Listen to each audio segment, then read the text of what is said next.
आत्मीय भाइयों एवं बहनों, आपको युग परिवर्तन के ऐतिहासिक समय में हमारे दायित्व पुस्तक से पढ़कर सुना रहे थे पंडित श्री राम शर्मा आचार्य जी, युग ऋषि, वेद मूर्ति, तपोनिष्ठ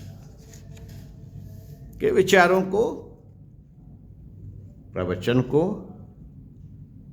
दृष्टिकोण बदलें। यही अध्यात्म, यही है अध्यात्म। मित्रों, अगर आपको अध्यात्मवादी बनना हो, शांति पानी हो, भारतीय धर्म और संस्कृति की परंपरा का निर्वाह करना हो, जीवन के अंतिम क्षणों में भगवान का भजन करना हो, तो अपना दृष्टिकोण बदलना पड़ेगा। इसको भजन नहीं कहते, इसमें आप माला को इधर उधर कर लेते हैं। इसको भजन नहीं कहते, दृष्टिकोण को बदलना। जिसमें आप माला को इधर उधर कर लेते हैं, यह कोई भजन नहीं है। भजन वह है जिसमें हमारे जीवन की क्रियाएं बदल जाती हैं, हमारा स्वरूप बदल जाता है। बेटे, भजन वह है जिसमें हम लोकहित के लिए, देश के लिए, धर्म और संस्कृति के लिए कुछ करने के लिए तैयार हो जाते हैं। इससे कम में कोई भजन नहीं हो सकता। नहीं साहब, माला घुमाने को भजन कहते हैं, गायत्री मंत्र जपने को भजन कहते हैं। बेटे, माला घुमाना कोई भजन नहीं, गायत्री मंत्र जपना कोई भजन नहीं। अगर माला भजन रही होती तो माला बेचने वाले सब अब तक धर्मात्मा हो गए होते। गायत्री मंत्र जपने वाले अब तक बैकुंठ को चले गए होते। माला धर्म नहीं, जप धर्म नहीं, मंत्र धर्म नहीं है। जीवन के स्वरूप को बदल देना धर्म है। आप यहां से तैयारी कीजिए, अपने भावी जीवन की तैयारी कीजिए। जप और मंत्र से प्रैक्टिस कीजिए, यज्ञ से प्रैक्टिस कीजिए भजन की। इसके लिए क्या करना पड़ेगा? आपको अपने कुटुंब के संबंध में, बच्चों के संबंध में अपने दृष्टिकोण बदलने पड़ेंगे। बच्चों की संख्या बढ़ाना बंद कीजिए, जितने हैं उतने काफी। नहीं हुआ तो आप मौसी का ले लीजिए, किसी गरीब का बच्चा ले लीजिए, पिछड़े आदमियों का ले लीजिए। बच्चे का पालन ही तो करेंगे ना आप। नहीं साहब, हमको पिंडदान कौन देगा? अरे बेटे, हनुमान जी को पिंडदान नहीं मिला था, भीष्म को पिंडदान नहीं मिला था, तो क्या हो जाएगा? नहीं साहब, हम तो बच्चा पैदा करेंगे। मित्रों, क्या करना चाहिए? अगर आपने नहीं किया है तो बंद कर दीजिए, और अगर किया है तो उन पर विराम लगा दीजिए और उनको सिखाना शुरू कीजिए कि बेटे, आपको हमको देना है। अगर आप रिफंड नहीं करेंगे तो हम अपने और आपके छोटे भाई बहनों को कैसे पढ़ाएंगे, कैसे उनका ऋण चुकाएंगे? आप हमारा कर्ज मत मारना, नहीं तो अगले जन्म में तू बनेगा गधा और हम बनेंगे धोबी, और मारे डंडों के तेरी कमर तोड़ देंगे और सब वसूल कर लेंगे। नहीं साहब, आप हमारे बाप हैं।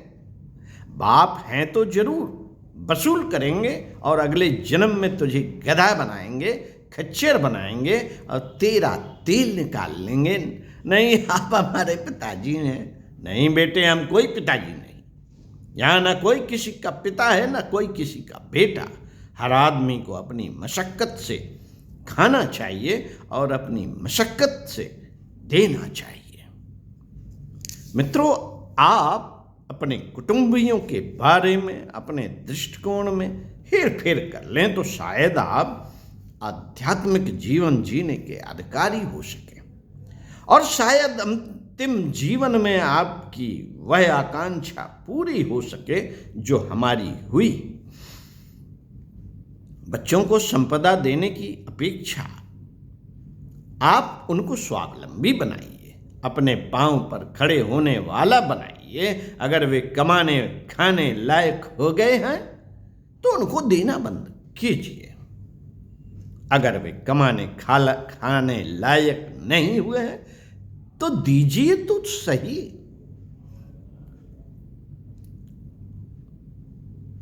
पर साथ ही यह कहिए कि इस कर्ज को आपको चुकाना है। अपनी बहन को, अपनी भावज को, अपनी माँ को इनको रिफंड करना पड़ेगा। आप बच्चों को रिफंड करना सिखाइए।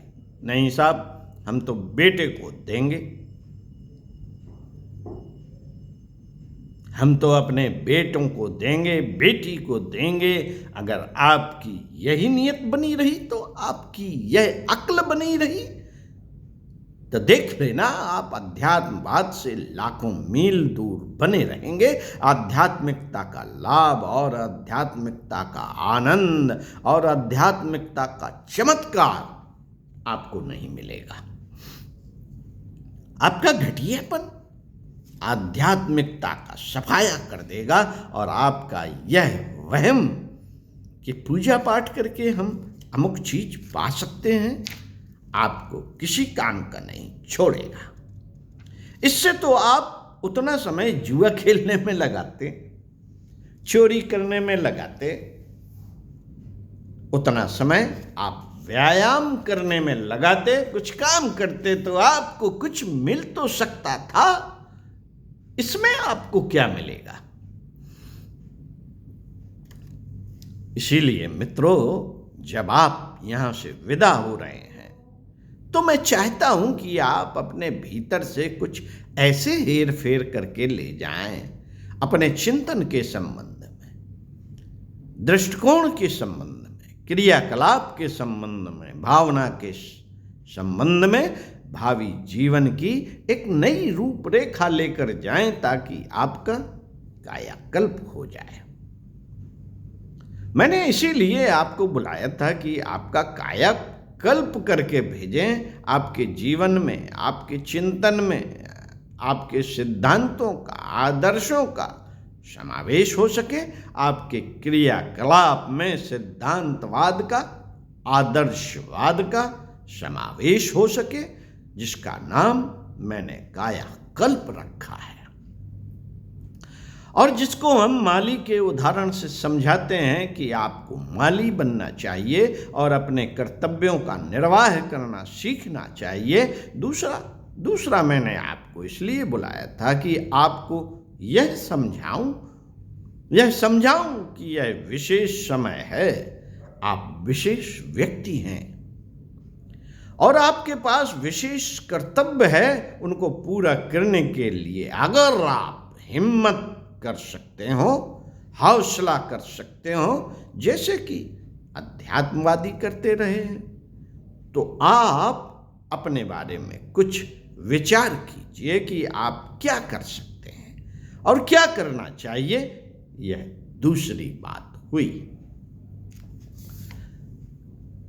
इसी क्रम में आपको आगे बढ़कर सुनाते हैं, सुनते रहिए।